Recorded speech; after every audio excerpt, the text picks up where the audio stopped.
সকালবেলা একটি যে ঘটনা যে ঘটে গেছে সেই ঘটনার কথা আজকে আপনাদের মাঝে কমু।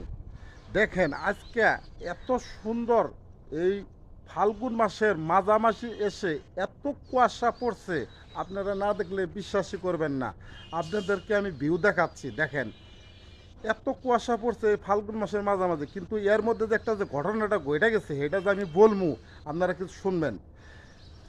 সকালবেলা বিশ্বাস করবেন না, একটা ভিডিও আমি আপলোড করেছি, এই ভিডিওতে এত পরিমাণ ভিউ আসছে বিশ্বাস করারই পারতাছি না, কিন্তু অথচ আমার পেজের ভিতরে একটা ফলোয়ার নাই।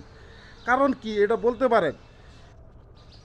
ভিউ হইছে ঠিক আছে, সকালবেলা কুয়াশা অবস্থাটাও ঠিক আছে, কিন্তু আমার ঘুম যে ভাঙিয়ে গেছে, যার পরে দেখি পেজে ঢুকে দেখি আমার ভিডিওতে কোনো ভিউ নাই, কিন্তু আমি সকালবেলা ঠিকই দেখি এত কুয়াশা পড়ছে। তারপর আলহামদুলিল্লাহ, ফাল্গুন মাসের মাঝামাঝি এত সুন্দর একটি কুয়াশা আমাদেরকে দিছে আল্লাহ তালা, সবই ইচ্ছা। ভালো লাগলে অবশ্যই একটু শেয়ার করে